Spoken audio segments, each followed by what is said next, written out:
Any second medium for just $5 more. Get the door. It's the official pizza of NASCAR.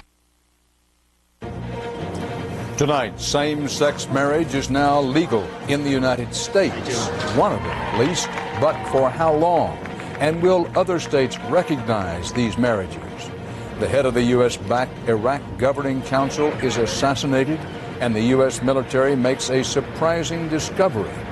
A dramatic rescue at sea after dozens of people abandon a sinking fishing boat.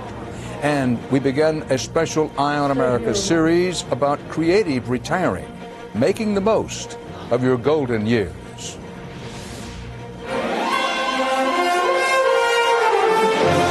This is the CBS Evening News with Dan Rather reporting from CBS News headquarters in New York. Good evening. Massachusetts today became the first state in the nation's history to allow same-sex couples to get married. The wedding licenses were issued to comply with a ruling by the state's highest court. But beyond the renewed national debate this triggered in an election year, there are also many questions. For example, whether other states will recognize these marriages as legal. And as CBS's Mika Brzezinski reports, that's just for starters. Chris McCrary and John Sullivan, the first to apply for their marriage license in Provincetown, came all the way from Alabama. Why was it important to be here on the first day? We didn't want to take the risk of having this opportunity taken away from us.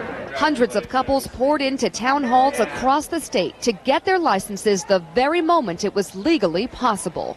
And by noon, wedding bells were ringing. So to be here today means what to you, Rachel? Freedom. It also means hundreds of legal rights and benefits for these couples, including inheritance and estate tax breaks and health care protections. This landmark moment is sure to create new legal turmoil as each state has to decide whether to acknowledge these marriages. Massachusetts Governor Mitt Romney has declared these licenses valid for state residents only. We're going to see people lining up to get married, and then they're going to return to their home states, and then there will be a federal challenge. President Bush says he'll back a constitutional amendment defining marriage as between a man and a woman. More than 35 states have introduced similar legislation, including Massachusetts and Chris and John's home state of Alabama. Would you even fight in court to keep this marriage as a valid document? I would, yes, I would. I pronounce you legally married spouses. But far from the noise and the controversy, for Linda Davies and Gloria Bailey, whose lawsuit led to this day, it's all about reaching this milestone. We're married! You signed the document. What is different now? We can protect each other. We can protect each other any time for the rest of our lives. A milestone they've waited for 33 years. Mika Brzezinski, CBS News, Orleans, Massachusetts. Still more Americans were killed in Iraq today. The U.S. military, citing security concerns, would identify them only as two troops with a Marine unit killed west of Baghdad. Also today, a surprising discovery raised new concerns about biological threats in Iraq. And as CBS's David Hawkins reports, a suicide bombing killed a top U.S.-sponsored Iraqi official. A massive car bomb killed the president of Iraq's governing council and 8 others today as they waited in line to enter the Green Zone, the coalition's heavily fortified Baghdad headquarters. Witnesses said the blast occurred when a suicide bomber driving a red Volkswagen pulled alongside the president's convoy. Izzadin Salim, a moderate Shiite leader and former newspaper editor who was once imprisoned by Saddam Hussein, assumed the governing council's rotating presidency only 2 weeks ago. We all elected him because we thought that he's a good man and he deserved the position. But what happened to him, I'm very sorry about it. Coalition officials say the suicide bombing was probably the work of Abu Musab al-Zarqawi, the al-Qaeda terrorist who's been blamed for other spectacular bomb attacks, and last week's beheading of an American businessman, Nicholas Berg. The U.S. military dropped its own bombshell today, announcing the discovery 2 days ago of an Iraqi artillery round containing sarin gas, a deadly nerve agent. Soldiers came across the artillery shell rigged as a roadside bomb. 2 explosive ordnance team members were treated for minor exposure to nerve agent as a result of the partial detonation of the round. The former Iraqi regime had declared all such rounds destroyed before the 1991 Gulf War. Some experts say it's likely that the shell is another example of old, overlooked ordnance. We have a history of getting excited about chemical finds in the field that turn out not to actually be chemical finds. If we've learned anything from the Iraq War, it's that the first news that we're getting often isn't the correct news. Correct or not, it's bad news for the soldiers who now have to worry not only about bombs in the road, but about what else might be inside them. David Hawkins, CBS News, Baghdad. No matter what is inside those roadside bombs, they have killed or injured hundreds of American soldiers and Marines since the fall of Baghdad. And now CBS's Elizabeth Palmer reports U.S. troops are finally getting some specialized training to deal with the threat. U.S. soldiers went to Iraq braced for weapons of mass destruction. Instead, they faced a deadly onslaught of roadside bombs, or IEDs as the military calls them, shorthand for improvised explosive devices. They have killed more Americans than any other weapon in Iraq, so now the military is adding new training for soldiers heading out. The troops call it Baghdad for Dummies. RPG rounds, pack it with C4. Soon as the convoy crosses the area, detonates. Before the invasion, troops received no instruction on IEDs. A lot of times we found them hooked to cell phones. It's a weapon that takes many forms. Would that be an IED as well? They're using anything and everything as IEDs. Anything they have, they're using as IEDs now. And they can hide them almost anywhere. They can hang from trees. They could be along the fence lines. It's a new concept for these soldiers practicing a routine foot patrol and walking right past simulated bombs. Like I said, they can put anything in that vehicle. This exercise teaches the troops who may have to man checkpoints to find weapons concealed in a car. This was under the visor. The worry is not what they do find, but what they miss. And on this day, it's almost everything. Underneath the back seat. It's starting to get worse over there, so I want them to be more safe and know exactly where to look on the vehicles. The learning curve here has to be steep because in Iraq, there are no second chances. Just days before this training, 8 soldiers from this division were killed in one attack. Well, I think if they would have had the proper experience and the know-how and the training, then they could have definitely maybe more people's lives could have been saved. Now this is one class no soldier wants to cut. Yeah, all right, that's what that is. Also. Hey, you see. Elizabeth Palmer, CBS News, Wiesbaden, Germany. Under the Defense Department, the U.S. military says 3 more low-ranking soldiers will be arraigned in Baghdad Wednesday for allegedly abusing prisoners at Abu Ghraib prison. That's the same day the first military policeman charged with abuse goes before a court-martial. And as CBS's David Martin reports, the case, the whole story, is still growing as investigators dig deeper. Another Army investigation into the abuses at Abu Ghraib, this one by Major General George Fay, has completed its questioning of the military intelligence officers who ran the prison. Fay is now preparing a report that may answer the question, did anyone above these low-ranking guards order or condone the abuses? Fay spent last week in Germany, where the Military Intelligence Brigade, commanded by Colonel Thomas Pappas, is located. An earlier report identified Pappas as one of 4 people in military intelligence suspected of being either directly or indirectly responsible for the abuses. The Army's investigations may be climbing the military chain of command, but they are unlikely to answer the larger question of whether policies ordered by the White House set a climate in which abuses could occur. In February 2002, President Bush decided that captured Taliban and al-Qaeda were not prisoners of war, but unlawful combatants who were not eligible for all the protections of the Geneva Conventions. Secretly, the CIA was authorized to use harsh techniques against high-level al-Qaeda prisoners who played major roles in the 9/11 attacks.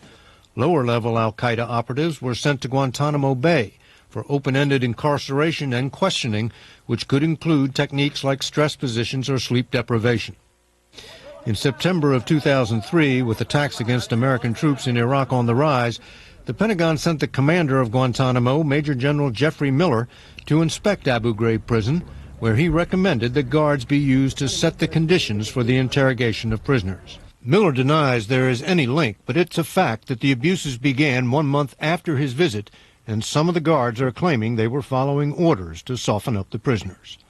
David Martin, CBS News, the Pentagon.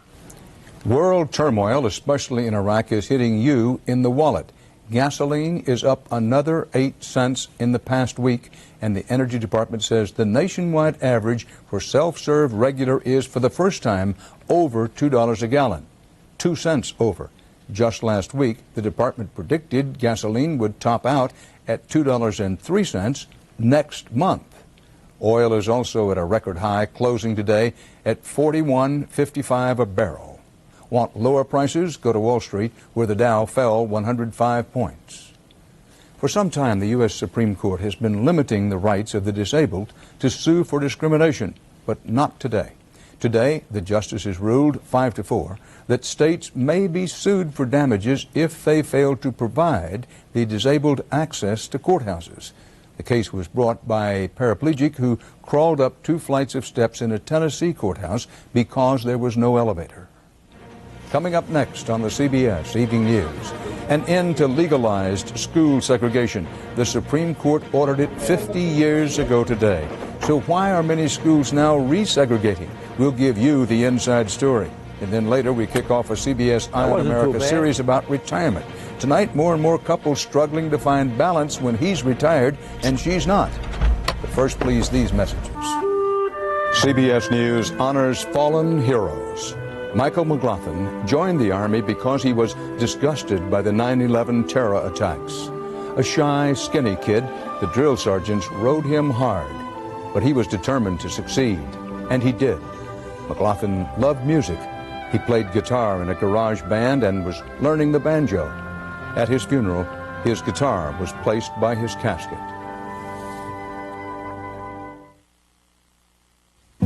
I don't want to live the life of a best-selling romance novel.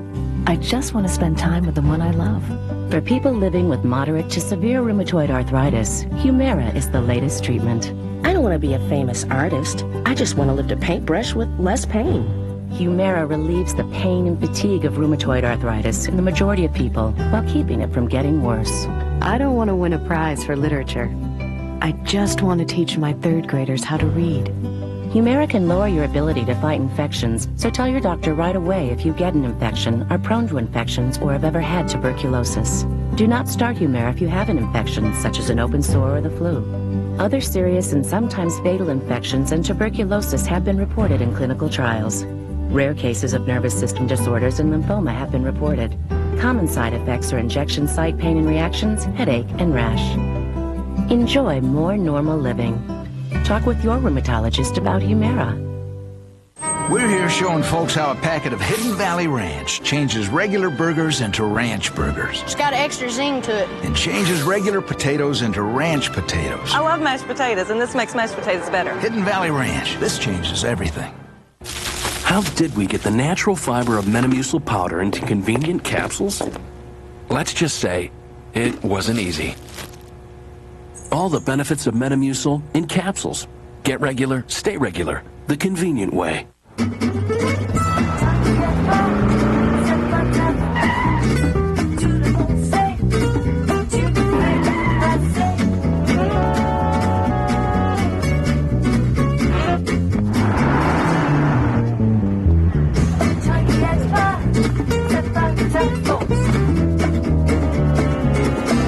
At least people see eye to eye on luxury. The Lincoln Town Car. Travel well.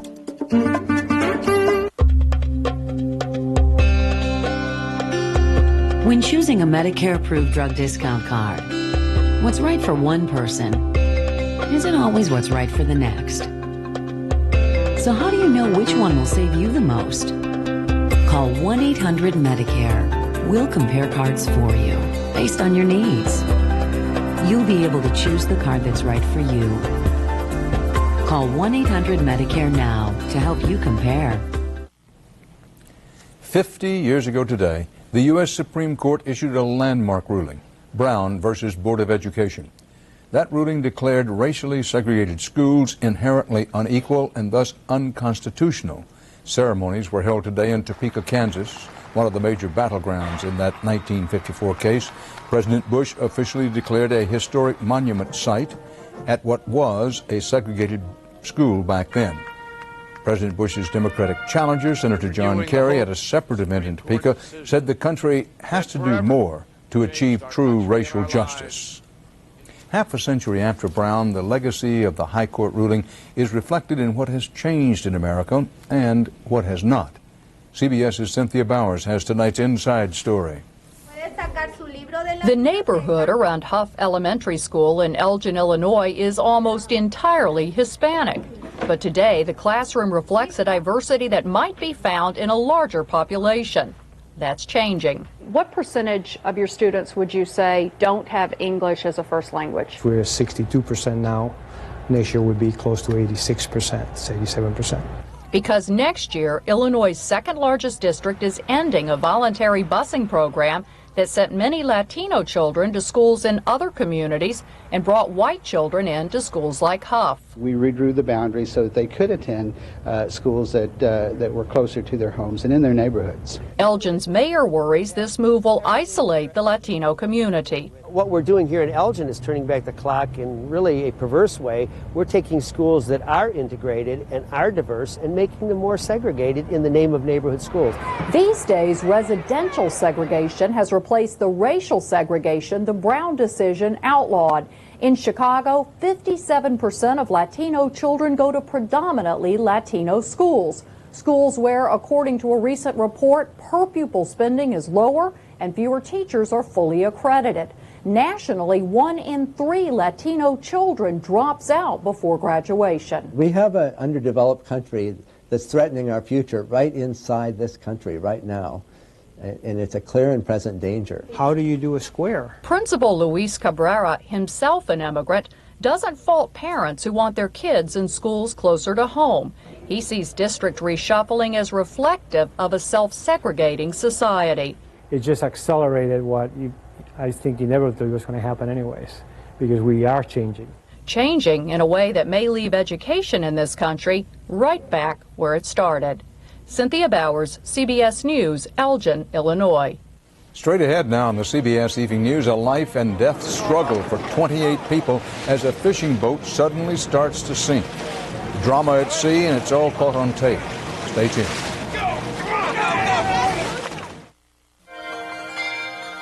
It's a beautiful morning. I was never one to sleep in, which is good because being a teacher, you never really get to. After all these years, I have to say I still look forward to going to school. And I'm pretty sure the kids do too. Ask your doctor today about Vioxx and find out what Vioxx can do for you. My doctor prescribed Vioxx and I stayed with it. Vioxx. Before you take Prilosec OTC for heartburn, there's something you should know. You have to keep taking it for 14 days, heartburn or not. I'd rather take one Pepcid, just when I need it. Pepcid Complete starts controlling acid in seconds. Or there's maximum strength Pepcid AC. It has double the strength of original Pepcid AC. Both last all day or all night. 1. Now, that's a number I can live with. Pepcid, just 1, and heartburn's done. Introducing the ultimate buttery spread, new Smart Balance Omega Plus, with natural plant sterols and omega-3 from the sea to help promote healthy cholesterol and triglyceride levels. Omega Plus contains no hydrogenated oil and no trans fatty acids, with a right balance of fats for smart eating, plus a delicious buttery taste. Try the ultimate buttery spread, new Smart Balance Omega Plus. Come back soon? As soon as I can. I'll use my miles card. I'll use my miles card. I'm back. With most miles programs, it takes a long time to earn a free flight. All these years. And you never got a Capital One card?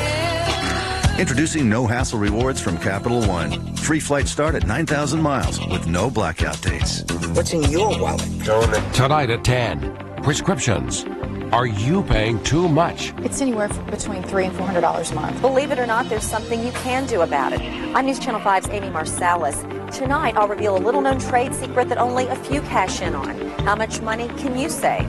That could really vary dramatically. Don't leave your hard-earned cash at the prescription counter. New strategies for healthy savings. A special report tonight on News Channel 5 at 10. Your news and information leader. The U.S. Coast Guard is considering raising a sport fishing boat that sank north of San Francisco's Golden Gate Bridge to determine why it went down on Saturday, killing one passenger and scaring a lot of others. CBS's John Blackstone reports on the sudden sinking and the dramatic rescue. As the charter fishing boat started to go down, the 28 aboard crowded toward the bow. Their weekend fishing trip suddenly turned terrifying. In the rolling seas, the boat took on more water fast. Passengers struggled to stay aboard until there was no choice but to jump. One man tried to leap to the safety of another boat, but couldn't hold on. Where the hell is the Coast Guard? I don't believe this. The other fishing boats came to the rescue. Steve Clements was one of those pulled to safety. It was like a dream. This isn't happening. I know it isn't happening, and I'm trying to save myself and save this other person here and this other person here. Rescuers struggled to reach one man still clinging to the sinking vessel. One right there! One on the boat! He was pulled from the water. Efforts were made to revive him, but the 85-year-old died. To see him land at the back of the boat was horrible. After the last passengers were pulled out, the Coast Guard finally arrived. We were very lucky that the fishing boats that responded. Captain Brian Giles pulled passengers onto his fishing boat. Some of them said the sinking boat had been leaking for hours with warning lights flashing at the helm. This whole incident was a non-weather related incident. It had nothing to do with the weather. All right, it was definitely something internal wrong with the boat. But the cause remains a mystery. The boat may have to be raised, the Coast Guard says, to learn why it went down. John Blackstone, CBS News, San Francisco. In health news tonight, new research finds the clearest indication yet of a strong link between diabetes and the risk of developing Alzheimer's disease. The first long-term study of its kind pegs the increased risk at 65% among diabetics over the age of 55. Still to come on the CBS Evening News Eye on America. He wants to play golf. She still wants a career. It's a retirement dilemma for many couples. What would you do? What they did next. The dangers of childhood shots. There's been some action on them, but is it enough? We did our own investigation. What we found tomorrow on the CBS Evening News with Dan Rather. Night. It's when most of the world sleeps. A time to reset our clock so we can begin a new day. It's all part of the rhythm of life. But for many, this healthy cycle is disrupted because sleep doesn't always come easy. Fortunately, there's Ambien. Ambien is a prescription sleep aid that can help you get a full night's sleep. While natural sleep is best, Ambien helps you fall asleep fast, stay asleep longer, and wake rested and refreshed, not groggy the next morning. No wonder Ambien is the #1 prescribed sleep aid in America. Until you know how Ambien will affect you, you shouldn't drive or operate machinery. Side effects may include drowsiness, dizziness, and diarrhea. You shouldn't take it with alcohol. All people taking sleep medicines have some risk of becoming dependent on the medicine. Prescription sleep aids are most often taken for 7 to 10 days as needed. Your doctor will advise you about taking them longer. In most instances, memory problems can be avoided if you take Ambien only when you're able to get 7 to 8 hours sleep before you need to be active again. Talk to your doctor about Ambien and wake rested and ready to start your day. Ambien works like a dream. Fight ravaging rain, scorching sun, and wind with Thompson's Water Seal Advanced. Special technology allows it to penetrate deep to seal out 99% of the water right from the start. Thompson's Water Seal Advanced, the most powerful water protection guaranteed. Now available at the Home Depot. We changed to a low-carb lifestyle, and we love it. But I worried we were missing something from our diet. So we changed our multivitamin too. Introducing One-A-Day Carb Smart, a complete multivitamin with more biotin, an important nutrient that helps your body break down the extra fats and proteins you're eating. Plus, higher levels of key nutrients you may be missing when you change to a low-carb lifestyle. It just seemed smart. One-A-Day Carb Smart, the multivitamin with more for your low-carb lifestyle. Chemicals and lasers can provide serious skin improvement, but for dramatic results without drastic measures, Olay Regenerist Serum. It beautifully regenerates skin's appearance, so your skin looks like newer skin. Olay Regenerist Serum. Mr. Goodwrench, who is this one and only GM expert? Can I help you? No, I'm good, thanks. Goodwrench. Goodwrench. He put a supercharger in your car. Yep. What's it to you, bub? Easy there, Leadfoot.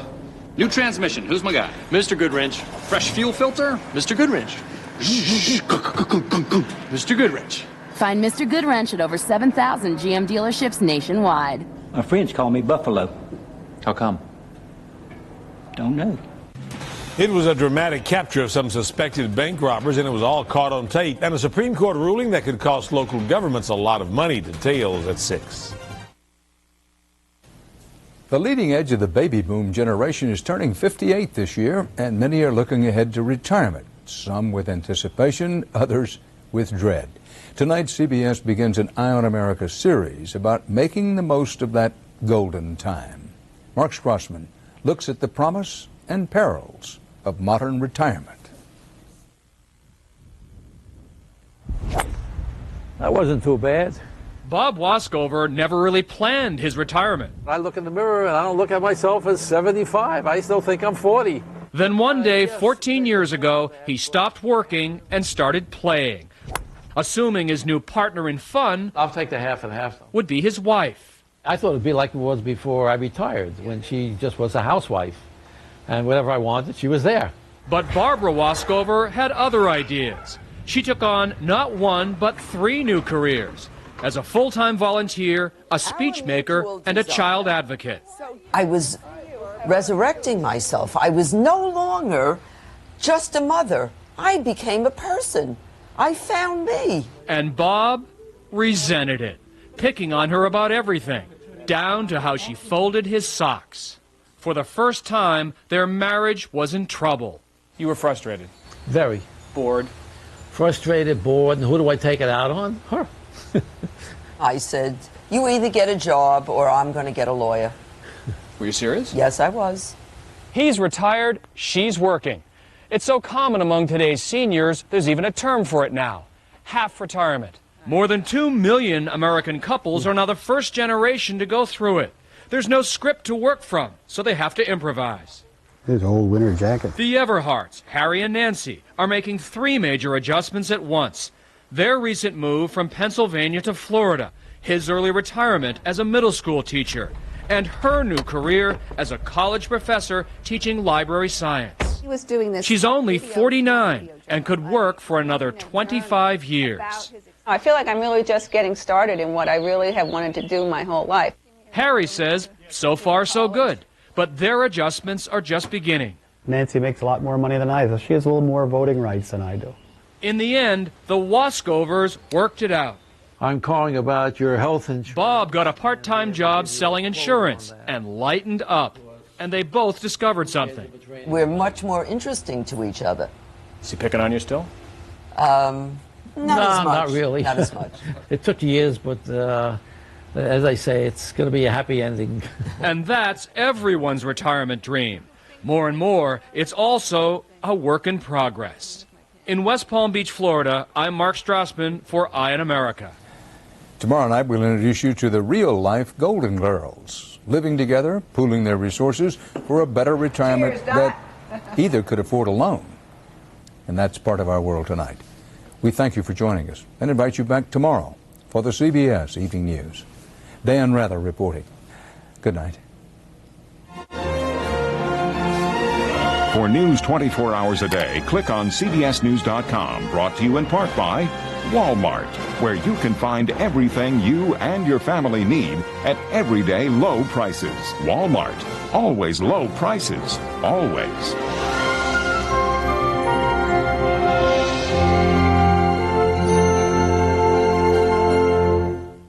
This is CBS. From your news and information leader. This is News Channel 5 at 6. Good evening. Imagine having to crawl up a flight of stairs for your day in court. The disabled in Tennessee say that happens and is unfair and illegal, and they want the right to sue for damages. And in a stunning decision that could cost the state thousands in fines, the U.S. Supreme Court today agreed with that. News Channel 5's Nick Barris reports. We have done everything possible other than tearing the building down and starting over again. It might come to that in Trousdale County, where critics say the 98-year-old courthouse is not handicapped accessible and violates the Americans with Disabilities Act. We put elevators in, we've put ramps. County Executive Jerry Clift says they spent $50,000 on an elevator 4 years ago, but attorneys say it's not suited for someone in a wheelchair. Effectively a freight elevator, and what it requires is that you manually open and close the doors. The elevator is so small